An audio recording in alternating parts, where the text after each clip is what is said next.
Hello, I'm Dan Gibson, and this is another question and answer video. In this video, we want to answer two similar questions.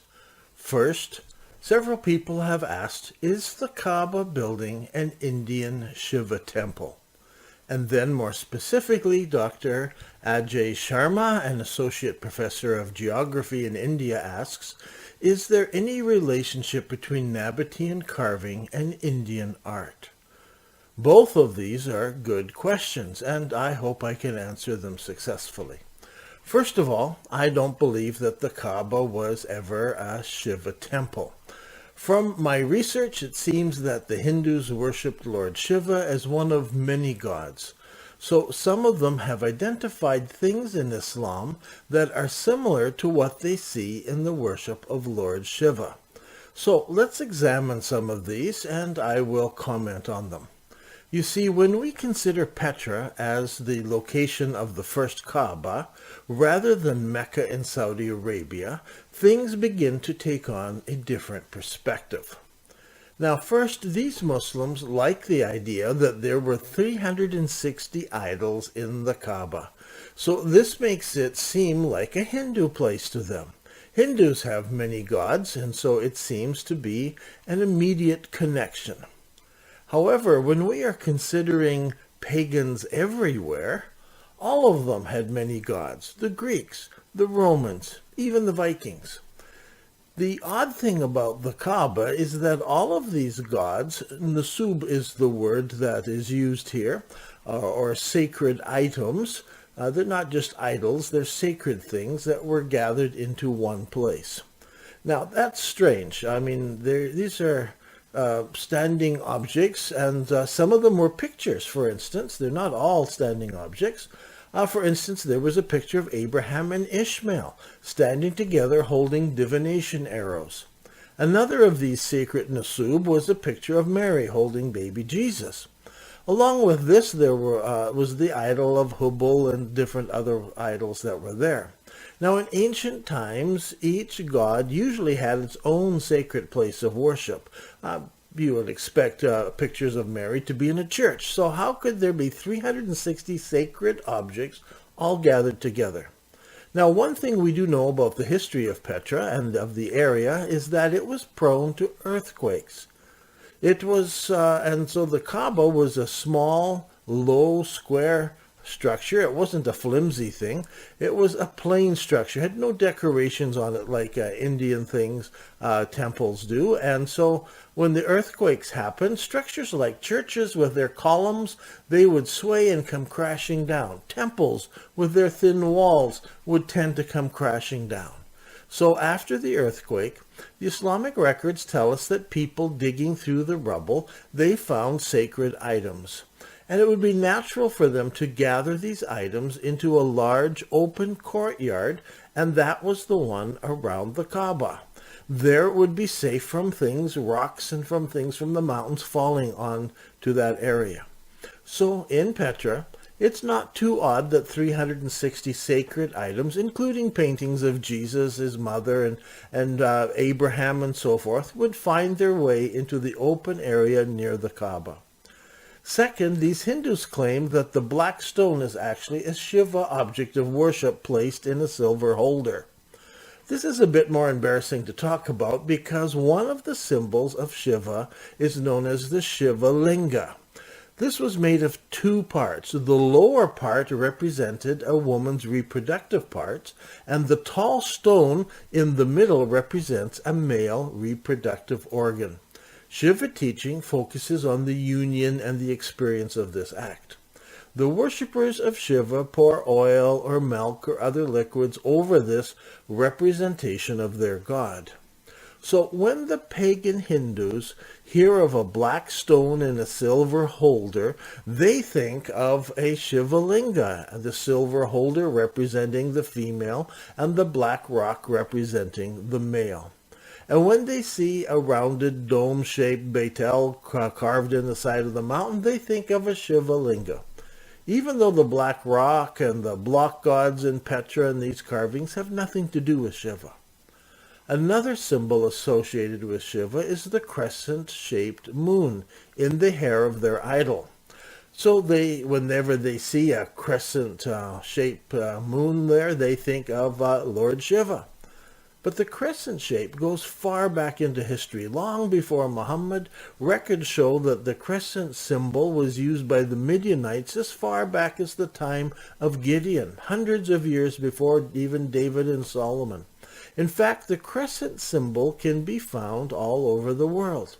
They are not exclusive to Shiva worship or to Muslim worship. It is simply a common pagan symbol. Shiva is also associated with the mountains, and his residence is supposed to be in the Himalaya mountains to the north of India. But then many pagan gods were associated with mountains. All over the world, mountains were often considered the residence where gods were, not just the Petra Mountains. Now, one of the main websites promoting the idea that the Kaaba is a Shiva temple tells us that a coiled-up snake is also a Shiva symbol, and you can see it around Shiva's neck. And then they point to what is known as the Serpent Monument of Petra. And to prove that, they use one of my photographs of this so-called snake monument. Now, the problem here is that the name Snake Monument is a very modern name that tourists have put on a strange-looking stone. This strange shape is actually wind-made and probably made over the last hundreds of years. It originally was one of the square block stones that mark off the entrance to the sacred area. But over time, the soft sandstone was eroded because this rock is very exposed. And in the end, the great block of stone ended up looking like this. So sorry, there's no real snake monument in Petra. It's just a modern nickname for this strange-looking wind-carved rock. Now, Hindus also point to the lion fountain, as lions are also associated with a pagan festival in India. Once again, lions were popular all over the world, the Western world as well. Statues of standing lions were very popular, so just because Petra had some lions doesn't mean it was connected to the festival in India. These Hindu websites and films also point to processional ways through Petra that go up to various large monuments, and they immediately think of their own processions and their own festivals. Likewise, they think that the Hindu festival for Dussehra, which is the name of a god, they think this is one of the names of the gods of Petra, which is Dussehra. And just because they sound similar, they immediately put them together. You see, in the Hindu setting, this is all about the worship of the feminine form, but there's nothing like that related in Petra. These websites identify other gods of worship with Petra as well, and they associate them with their Hindu gods. But then, Hindus have 330 million gods to choose from, although most people only focus on 33 of the most popular. So surely they'll find some god somewhere that is similar to something in Petra. These websites also point to Shiva Durga. This is the worship of Shiva where an animal is sacrificed. And so once again, they point to animal sacrifice in Petra and say, oh look, they're similar. But animal sacrifice is found across the known world, so it's not common only to India. Some of the websites really stretch the point when they notice that the god blocks of stones that mark the sacred area around Masjid al-Haram in Petra were near flowing water, and they immediately think of flowing water of the great Ganges River. I'm sorry, it seems to me that they're really grasping at things here. Some of these blocks are near flowing water, as the Nabateans cut many rock channels through the rock to bring water down into their valley. So when you enter the Petra Valley, the chances are there would be flowing water nearby. But that's not true of all of the great blocks of Petra. Lastly, as they grasp at things, they point to the thousands of dolmens or standing rocks that are found all across Europe, the Middle East, India, even in Asia. And they point out that some of these have like meteorite-like stones set on top of them. And they immediately think that this is evidence of Hinduism all over the world. rather than thinking that perhaps there was a worldwide fear of meteorites falling on them due to some ancient great meteorite shower that may have happened on Earth. Someday I might do a video on this theory of the dolmens and where people would run and hide behind them wherever there was, because there must have been at a time frequent meteorite showers. That's what I think that's all about, but without a worldwide survey I can't conclusively say that. Just an idea, but Hindus point at these. Now, this has gone on long enough. I think you get the general idea. These websites are promoting Hinduism, and these Hindus are seeing something of Hinduism all over the world, even in Petra, and especially in the stone-cut tombs from the side of the mountain. Now, before we get all excited about this, let's consider some of the history of Petra and the Nabatean people in particular. From ancient times, the Nabateans were involved in merchant trade. They were the Arabs that crossed the desert with their camels, and eventually they set up trading places in Mesopotamia, in Egypt, in Syria, in Yemen, even in Italy. And they were active merchants with India. What kept them together as a distinct people was their common burial cities. The greatest of these burial cities was the city of Rechem, known to the Greeks and the Romans as Petra, the mother of all settlements, as is written in the Petra Scrolls. It seems, from the evidence, that they would place their dead bodies onto the high locations where birds could come, and they would strip away the flesh, and in the end only the bones were left, and the bones were buried. So the Nabateans from all over the world wanted their bones taken back to the burial city where they could be buried with their family members. And twice a year, as many of the family members as possible would gather together at the great family tombs. There they would eat a meal together in the dining hall cut out of solid rock, and then they would smash the dishes. What does this have to do with India and Lord Shiva? Simply this. When you look at the family tombs in Petra, you can see reflected in the architecture evidence of where those family members were resident merchants. In some tombs, you can see the crow steps, as were popular in Mesopotamian architecture. In some, you can see evidence of Egyptian architecture. In some tombs, you can see Greek architecture, and some are distinctly Roman when you look at them, and sometimes you can even see evidence of Indian influence in the architecture. This is not surprising because these families were based from all over, in all the major cities of the known world at that time. So if you study Roman or Greek architecture, and you come to Petra, you'll see Roman and Greek influence in the architecture of Petra. If you study Egyptian architecture, and you come to Petra, you will see Egyptian influence in the architecture of some of the tombs. So all that's happening is that Indian Hindus, when they see pictures of ancient Petra, they recognize something from India in some of the tomb architecture. But it's the same for everybody. So no, I don't believe that the Arabs in Petra were worshipping Lord Shiva. No, before the coming of Islam, they were pagans, and before that they worshipped one god. And so worshipping multiple gods as pagans is what they eventually developed into.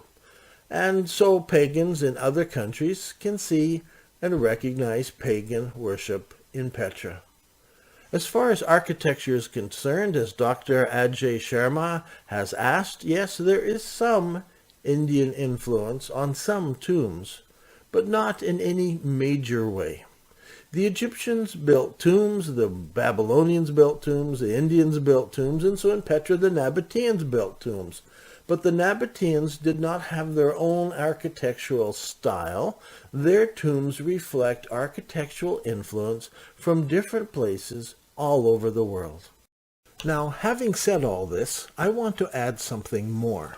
Reports have come out that in the Sultan's library in Istanbul, in Turkey, there is a book known as Seher Okul, or The Memorable Works.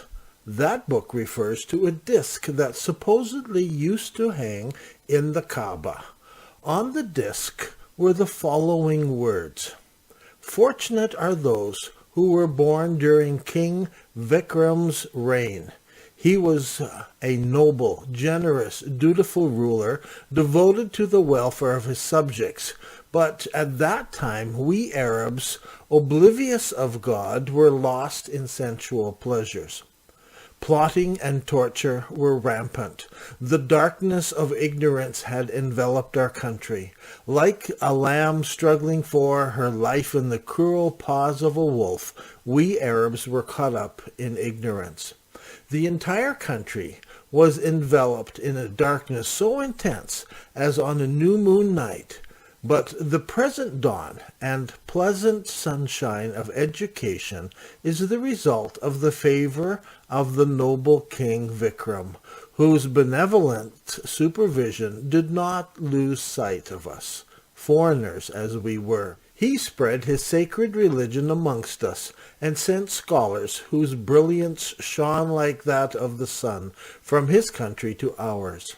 These scholars and preceptors, through whose benevolence we were again made cognizant of the presence of God, introduced to his sacred existence and put on the road of truth, had come to our country to preach their religion and impart education at King Vikram's behest."